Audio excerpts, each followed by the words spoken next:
አቡነ ገብርኤል እንግዲህ ዛሬ መግለጫ ሰጥተዋል። የሰጡትን መግለጫ አብዛኞቻችሁ እንደሰማችሁት ተስፋ አደርጋለሁ። መግለጫቸው ላይ የተወሰኑ ነገሮችን ማለት ይቻል ነበር፣ ግን ለጊዜው እሳቸው የሰጡት መግለጫ ላይ ምንም ባልል እመርጣለሁ። የሆነ ሆኖ ግን በፊት በሰራሁት ቪዲዮ ላይ እንደተናገርኩት ያው በቤተ ክርስቲያን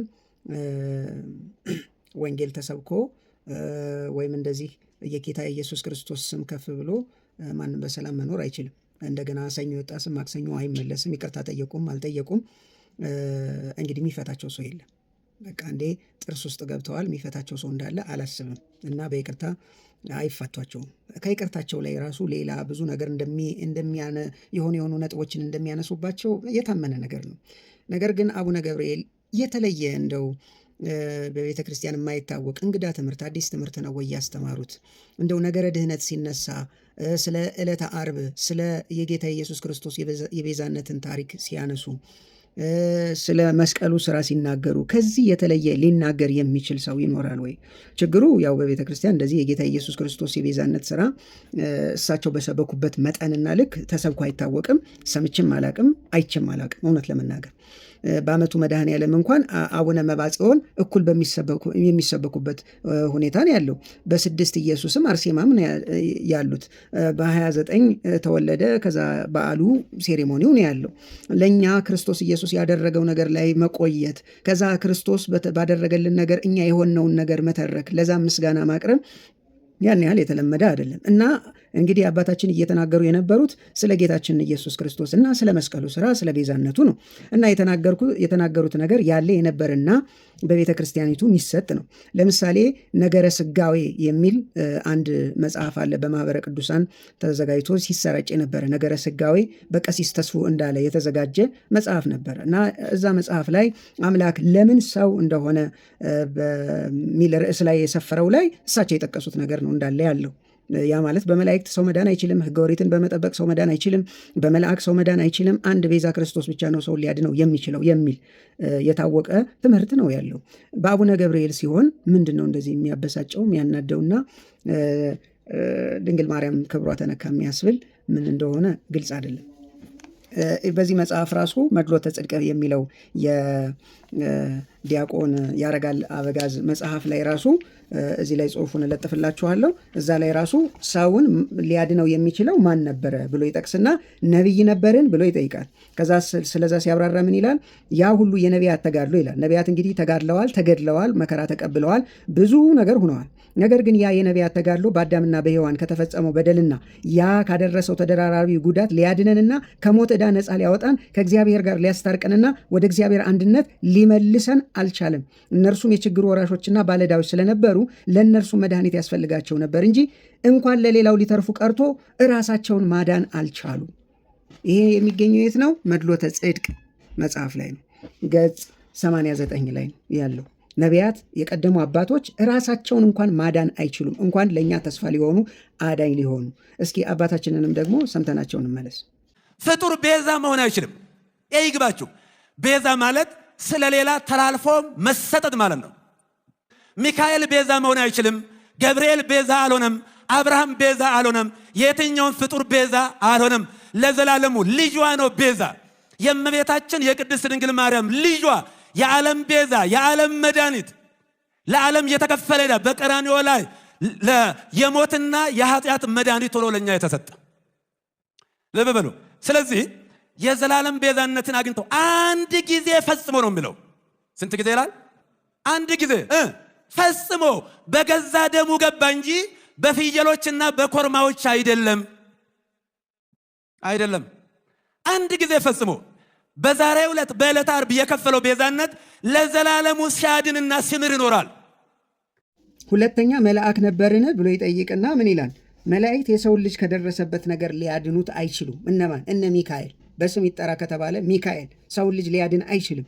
ገብርኤል የሰውን ልጅ ሊያድን አይችልም። መላእክት እነ ኪሩቤል እነ ሱራፌል የሰውን ልጅ ሊያድኑ አይችሉም። እሺ ለምን?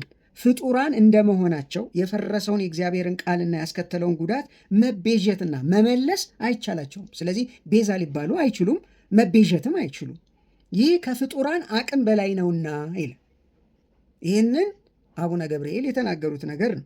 ከዛ ደግሞ በማስቀጠል መስዋዕተ ኦሪት ነበርን በማለት ይጠይቃል። መስዋዕተ ኦሪት ሲባል ሕጉንም መስዋዕቱንም በብሉይ ኪዳን የነበረውን አጠቃላይ ሂደት ሁሉ ያመለክታል።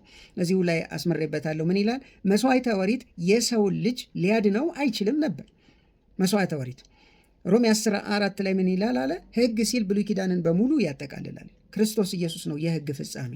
ስለዚህ በሕግን በመጠበቅ ሰው ልጆች መዳን ይችሉ ነበር? አይችሉም። ደክመው ጾመው ጸልየው ሰግደው ተጋድለው መዳን ይችላል የሰው ልጅ? አይችልም። ይህን የሚለው መድሎተ ጽድቅ ነው። ሌላውስ እግዚአብሔር ነውን ብሎ ደግሞ ይጠይቃል። እግዚአብሔር ነው የሰው ልጅ ማዳን የሚችለው ብሎ ይጠይቅና እንደዚህ ብሎ ራሱ ይመልሳል። በሰው ላይ የደረሰውን ጥልቅና ተደራራቢ ጉዳት እርሱ በሚያውቀው መንገድ ሊያድነው የሚችለው ራሱ እግዚአብሔር ብቻ ነበር። አሁን ይችን እግዚአብሔር ብቻ ነበር የምትለውን እንተንት ነው። ሰውን ሊያድነው የሚችለው እግዚአብሔር ብቻ ነው እንጂ ማርያም አይደለችም፣ ሚካኤል አይደለም፣ ገብርኤል አይደለም፣ አባቶች አይደሉም፣ ማንም አይደለም። እግዚአብሔር ራሱ ብቻ ነው ሰውን ሊያድነው የሚችለው። አዳምን የሚያድነው መድኃኒት ቢያንስ የሚከተሉትን ነገሮች ማሟላት ይገባው ነበር ይላል። አንድ ሰው አዳኝ ለመሆን ቤዛ ለመሆን ለመቤዠት ለማዳን የኃጢአታችንን ዕዳ ከፍሎ እኛን ለመቤዠት ቢያንስ የሚያድነን አካል እነዚህ 4 ነገሮች ያስፈልጉታል። አንደኛ ሰው መሆን አለበት። ለምን?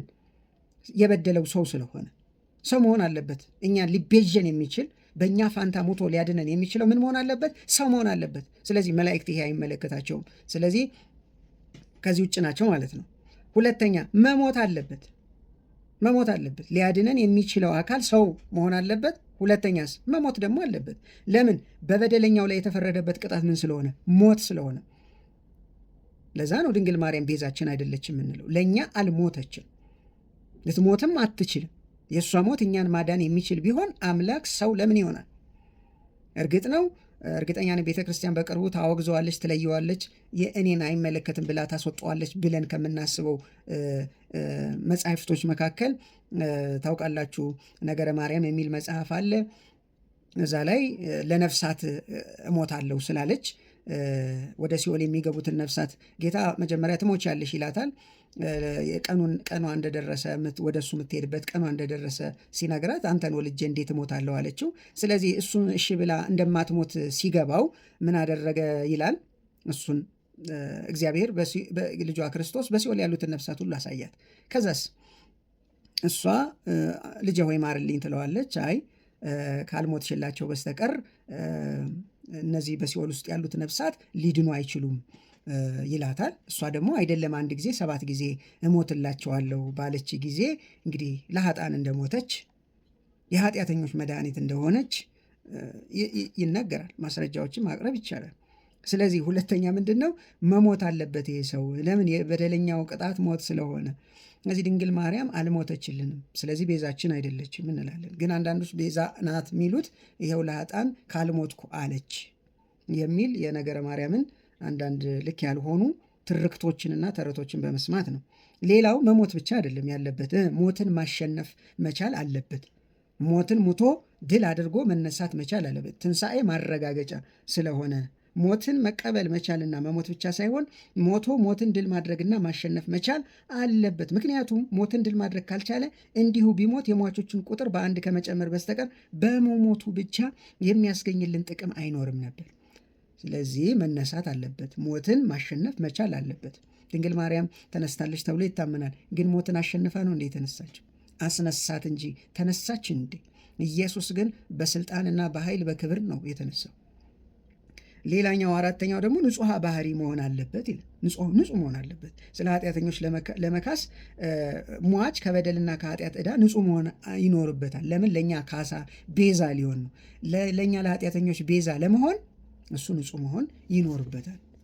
ይሄ ነገር ግን ለፍጡር አለ ይቻላል ወይ? አይቻልም። ለዛ ነው ዮሐንስ አፈወርቅ ምን አለ ይላል የዚህ መጽሐፍ ጸሐፊ ዮሐንስ አፈወርቅ ይህን ሁሉ አጠቃሎ በነቢዩ ኢሳይያስ አኮ በመላእክ ወአኮ በተንባል አላ ለሊሁ ይመጽእ ወያድኅኖሙ፣ በመልእክተኛ ወይም በመላእክ አይደለም፣ በአማላጅም አይደለም፣ እሱ ራሱ ይመጣል ያድናቸውማል እንጂ አለ ይላል። ስለዚህ ፍጡርን ሊያድነው በፍጹም አይችልም። የፍጡር አዳኝ የለም። አዳኝ ቤዛ አንድ እሱም ክርስቶስ ብቻ ነው። ሰውን ሊያድነው የሚችለው ይላል እውነተኛና ዘላለማዊ መድኃኒት ራሱ እግዚአብሔር ብቻ መሆኑን እንዲሁም ይህ ይሄ ሰውን የማዳን ጉዳይ ከራሱ ከእግዚአብሔር በቀር በሌላ በማንም የማይፈጸምና ለማንም የማይቻል መሆኑን እግዚአብሔር በነቢያቱ አፍ አስቀድሞ ደግሞ ደጋግሞ ተናግሯል ይላል። ደግሞ ደጋግሞ ተናግሯል። እኔ አሁን እንትና ላይ ዲያቆን ያረጋል አበጋዝ ላይ እንደዚህ አቧራ ያልተነሳው ብዙ ነገሮችን በዚህ መጽሐፍ ስለቀላቀለ ነው ወይስ አባታችን እሱ ከተናገረው የተለየ ነገር ስለተናገሩ ነው? እና ነገሩ ነገረ ሃይማኖት ብቻ አይመስልም። ግን እኔ ወደ ሌላኛውም ነገር አልገባም። የሆነ ሆኖ ግን አሁንም አትደንግጡ፣ ቤዛ አንድ እሱም ክርስቶስ ብቻ ነው። ድንግል ማርያም ቤዛችን አይደለችም።